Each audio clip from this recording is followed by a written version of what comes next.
Hello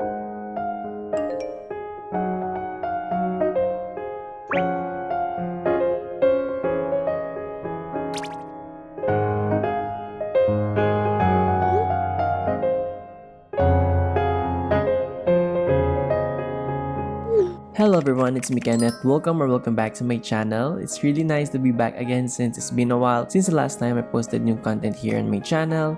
I'm really sorry, it's just my schedule keeps on messing up due to tons of academic requirements and some errands I really need to fulfill for the meantime.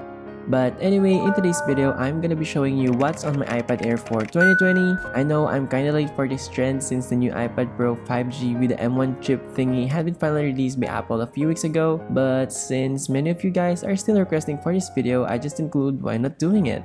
By the way, I also made an unboxing video of this iPad. I'll just link it on the description box down below so you can check it out if you guys are interested. I bought this iPad together with this Apple Pencil 2nd generation since the 1st Gen 1 wouldn't now support this model anymore. I know this pencil is kinda expensive compared to other styluses right off the market, but trust me, it's all worth it. The grip feels really nice. It truly helps me a lot, especially improving my writing skills and drawing experience. On top of that, I also bought a simple yet elegant case from ESR. I really love this case because it just holds my Apple Pencil really well even if it has a protective case on it. And the good thing is it has these two kinds of ways to make it stand, just like what you guys are seeing on your screens.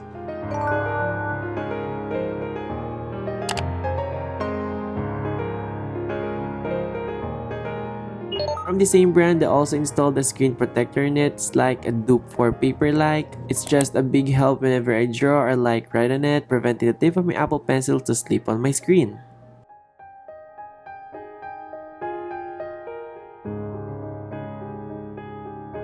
And lastly, for the accessories, I just have here my cheap Bluetooth keyboard that I just bought from Shopee. The only downside here for me is I think the size of the keyboard itself. It seemed pretty small for my huge hands. Other than that, it works really great, especially if you guys always work at night or in darker places/area.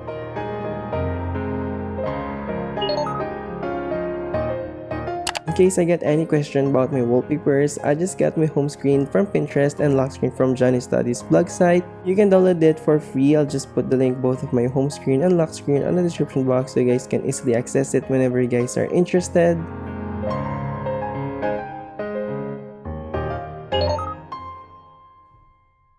On my main screen, the first thing that you could probably see is my today's view or widgets, which only works on landscape mode. I really love this new feature on iPads because it just enables me to put on important stuffs on my main screen, such as the time, date, and of course my daily online school schedule that I always forget.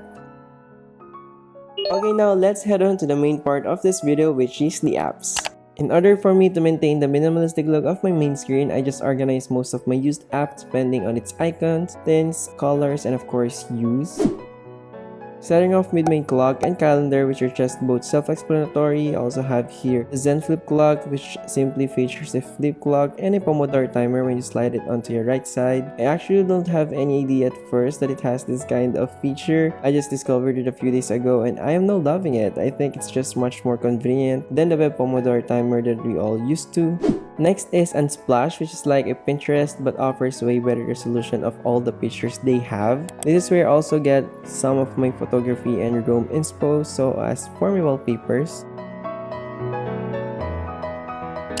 Next, we have the setting, camera, Apple TV, measure, and of course calculator that I actually just installed on my own because as you may know, iPads don't have dedicated calculators and I really don't know why. Next, we have stocks, which I don't really use at all, Adobe Photoshop and Lightroom, where I sometimes use to edit with my Instagram photos and YouTube thumbnails, voice memo, which is again very much self-explanatory, and lastly, introducing the star of my iPad, which is my Netflix. I use this every time I do have spare time or I need to quite of relax from the stresses that schoolwork is given to me, so yeah. Okay, before I finally move into our folders, let me give you guys first a quick tour on the apps that I have on my docs, which is basically the ones that I use more often. We have here my Gmail, Spotify for music of course. We also have the stock messaging app, Documents where I use to store all of my academic modules as well as presentations.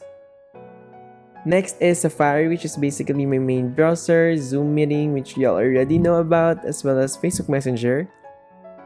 Next is Pinterest, where I get all of my creativity inspos and stuffs. I will also link my Pinterest account down in the description box only if you guys are interested to check out my boards and pin wallpapers.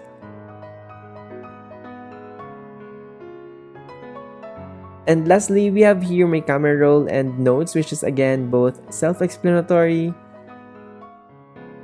Now, moving on to my folders, then the first on our list is my educational/productivity apps. I have here my Scribd, Grammarly, GoodNotes of course for taking notes if I'm not lazy, Notion, which I haven't used for a while since all of my schedules and reminders are still on my Notes app, Task8, which is very much comparable with Notion. I haven't tried it as well, but maybe I'll be tackling it on my future videos if you guys are also interested. Next is Procreate, which also belongs to my most used apps. As you may know, this is where I do all of my sketches and digital art stuffs either for work or school purposes. And these are some of my artworks that I have just created since I bought this iPad, including some of my YouTube thumbnails that I've created as well.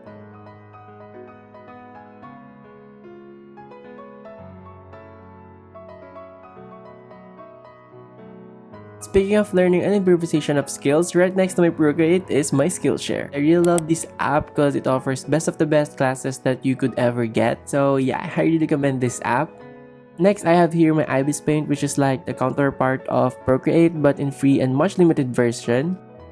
I also have these 3 common client softwares that I often use whenever I don't have much time to open up my laptop or just me being lazy to get out of my bed just to read or edit such file documents. And lastly on this folder is Drops, which is obviously a place where you can learn basic Korean language. This app is really addicting because they have just included tons of visual aids as well as quick games on it, making it more fun to use. Moving on to the next folder where my social medias are located, I have here my Facebook, Twitter, Telegram, TikTok, and Instagram, which I don't really use here on my iPad because I do already have one on my phone and I just use this for emergency purposes whenever like my phone is charging. But other than that, I just keep all of my notification here on my iPad off so it won't bother me when I'm like studying or like working. The only apps in this folder that I use often is, of course, my YouTube for entertainment and YT Studio for a daily analytical view of my channel.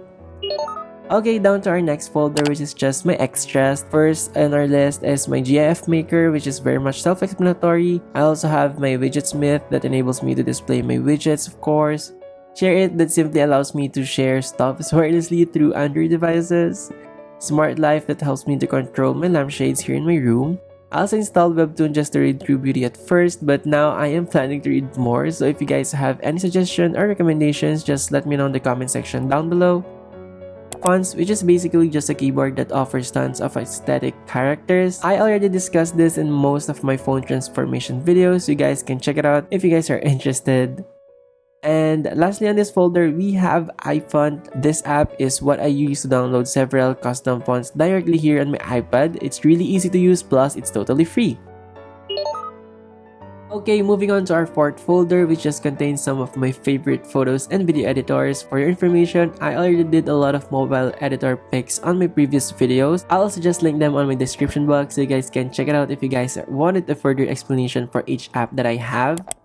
Anyways, I have here my PixArt, Canva, Canva Stories, iMovie, Snow, which I use from time to time when I feel like adding bright filters onto my thumbnails, VSCOcam, which I know everyone knows already, CapCut, which is my favorite mobile video editor of all time, Canon Camera Connect, which is very much self-explanatory, Photo Room that helps me to remove any backgrounds onto my photos quickly. It's like an automated converter thing that turns your JPG or maybe RAW images into PNG file type. Preview, which is basically an Instagram feed planner, Airbrush, Remini that helps me to convert low quality photos in much more decent one, Fonto, which is a typography app that I use with my thumbnails, and lastly, Photogrid, which I know you guys already know about. Okay, onto our fifth folder, which I don't really need to go into since this isn't a game related video, but here are some of my favorite quick games that I somehow recommend to you guys. These are the ones that I use to play whenever I'm like bored or maybe resting during my study or working hours.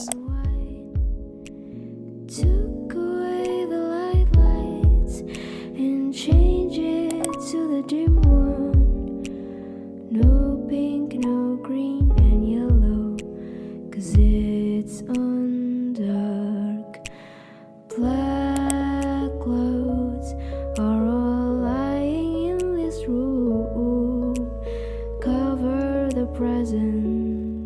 Finally, we're now heading into our last folder, which is basically my Google folder. Obviously, this is where I placed all of my Google Apps services thing, including my G Drive, Gmeet, Google Classroom, Google Chrome browser, which is very much self-explanatory. I also have here the original Google app. I really don't know why I still have this on my iPad. Maybe I'll just delete this later on. And lastly, my Google Photos, where I store most of my old photos. It's really easy to use. Plus, they actually give you 50GB of cloud storage, so it's indeed a lifesaver for me.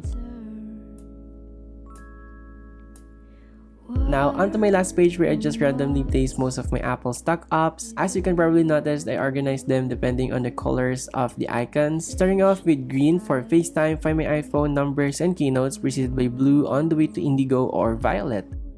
The only apps that I used here most of the time is of course my shopping apps, which are Shopee and Lazada. Other than that, I just display most of my remaining apps on this page and just use them whenever I feel like needing them. So yeah. And I think that's pretty much it for this iPad. Honestly, there's nothing much more here, but I do hope you guys will enjoy this video nonetheless. I hope you guys didn't get bored or what. Anyways, thank you so much for watching and I'll see you on my next video. Bye everyone!